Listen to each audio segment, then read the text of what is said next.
Welcome to Hoopty's Garage, the dumbest automotive channel in all of YouTube. And today is a Hoopty Fleet update. We'll be covering this, my 1991 Bentley Turbo R. But in addition to some bad news here, there's a lot of good news, but we can start with the bad news. One of them is I lost a memory card, and on it was the best Hoopty's Garage footage you have ever seen in your entire life. It included me taking my Grand Wagoneer to my friend Zach to get it wrapped, to put the new wood paneling on, and well, that footage of me dropping it off is completely gone. Additionally, there's no footage of me taking my other Woody, my 51 Ford Country Squire, for its first drive, and on that drive, well, something catastrophically failed in the engine. It started ticking, and well, there's kind of bad news there. The Bentley Turbo R is back, of course, because it's the biggest piece of junk ever. But there's a lot of good news going on here at the Wizard shop. So today we will do a Hoopty Fleet update of all the Wizard projects here. A lot of my vintage cars are getting really,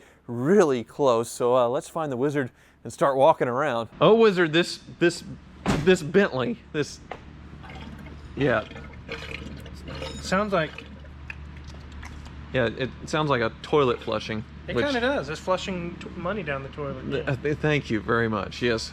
But you can see the turbo really clear here. So this Bentley broke down on me, and it was unrelated to this. It's an electrical issue that you were able to fix with a new alternator. You put it on, and then you promptly had to take it off to fix this massive oil leak that developed while this thing was sitting. It had a little oil leak, but then it got really, really big, and that was the crank seal? Yeah, the front crankshaft seal. And that's what this is, all the way down here. Yeah, sadly, they put it on the inside of the timing cover. So you have to take all this stuff apart to get to it. And then you found another leak from the brakes, right? Yeah, over here on the caliper on the front right. It's leaking from where the two halves come together.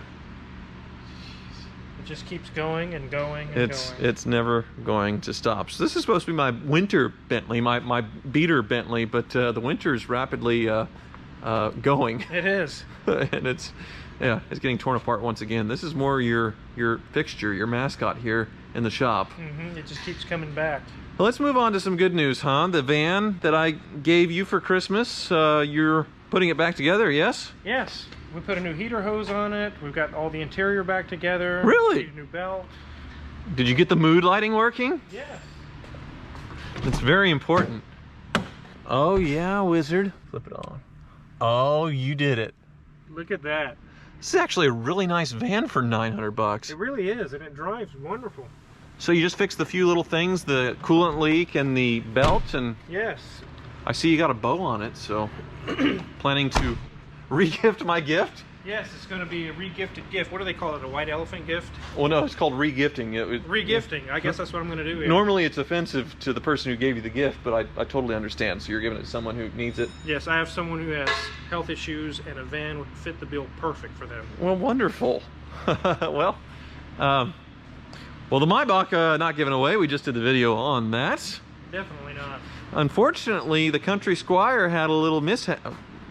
Oh my God, a mishap here. Yes. It had an issue with one of the pistons started knocking. Yes. So I only had to replace just the one piston. Right, so a little piece of the piston ring fell off? I think something went on with the last rebuilder. I don't know if there was a piece of it in there, but it was a piece of a piston ring. It was like this big, and it just got mashed in there. Yeah, because I took it on a test drive, and then I did a couple of, harder accelerations, right. And then that last one is when something went tick, tick, tick, so it dislodged it or whatever? Yeah, a piece of the piston cracked, and the piece of the piston ring came up and got jammed in there. Luckily, we were able to reuse your cylinder head. I replaced the piston, new set of rings. And the wall was okay on the cylinder? Yeah, we were so lucky it didn't damage the cylinder walls. Huh. So it's back running again. I just got to reset everything up again. So everything that was put together had to come off and then come back on again. Right. Just more money. And the rebuild, you said, was a long time ago, wasn't it? Yeah, 30, 40 years ago, something like that. This thing sat in a museum. So I'll be driving this one again soon. That's yeah. exciting.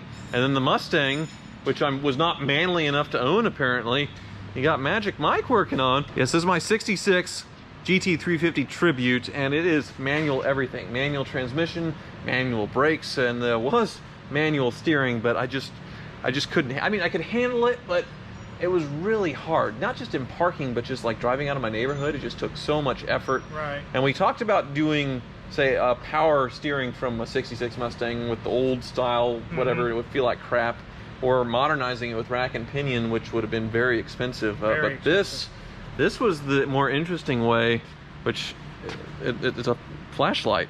Oh no, this is my steering.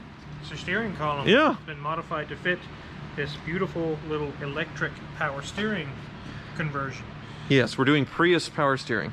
So this way we didn't have to add power steering pump and route a bunch of hoses and lines, and this is very clean and very simple and a lot cheaper. Yeah. Well, it looks nice. Yeah, it'll work nice.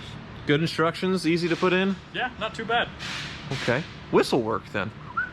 And then I can actually park this Mustang without looking like a girly man. Yes. Right, and it's adjustable. You can adjust the sensitivity of the motor. Oh, so you can make it like land yacht pinky if you wanted to, huh? You can, yeah. Well, very interesting. Thank you, Michael. And it looks like you got someone working on another one of my hoopties. There's a bunch of hoopties. My Cadillac's getting all torn down for paint. So when you take a car to a shop like this, I mean, like a Mako, they're not going to take apart all this trim, nor would you probably want them to, because they're not going to take their time or really know what they're doing. And then if they mask it off and they, spray it, then there's a chance that they'll get overspray on it, that they'll get the masking line a little wrong. So the more you can take off yourself or pay the Wizard's Apprentice to do it, their chinchilla down there, the better off you're going to be on a nice result, which is what we're doing here.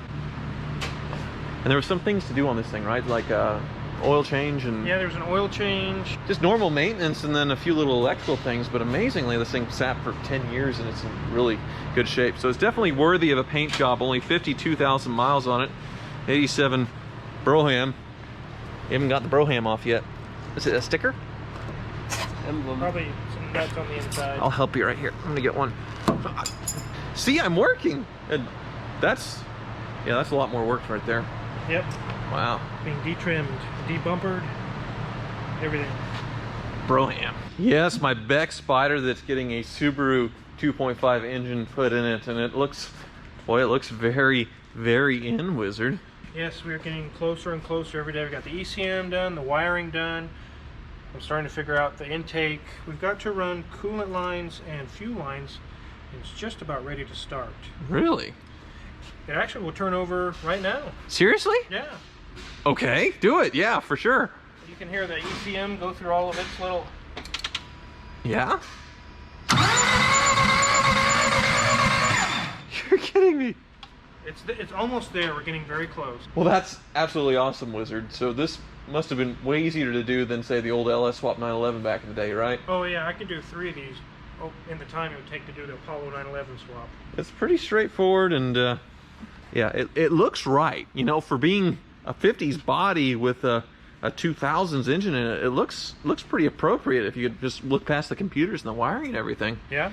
Looks pretty vintage, Well, I appreciate all the hard work, Wizard. I'm going to leave from here and go pick up my Wagoneer. Okay. I'm going to try and drive it home. It hasn't been driven in a year because it's been sitting in body shops, so chances are I'm going to be seeing you with it very soon as well, but maybe not. Who knows? All right, after almost a year, here we are. Look at it. It's a Woody again.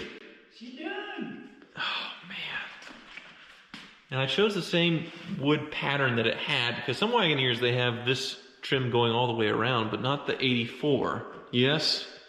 Super confusing. It was? Oh, you were Googling images of that kind and not this kind, correct? And in the instructions, it showed the one with the trim all the way around. Yeah, well, you did a great job. It looks great. It's been a long process, though. I don't know if I'd go back and do this all over again. I may have just left the rig as is. And there's a few things you left undone because of missing parts, right? The windshield wipers were...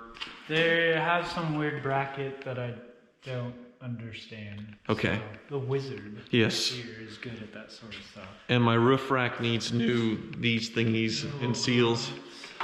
Yeah, no big deal. And then this has stumped us a little bit because where I get all my Wagoneer parts, they don't sell something that mounts for these reflectors here. It's like a license plate little plastic piece that slips in, except it's rectangular. So hopefully you all can help me with that. But otherwise, oh yeah. It does look like it was a little stressful with the Natty Lights, the Modelo, Yeah. Red Bulls. Hey, gotta do what I gotta do. That's what fuels this, huh?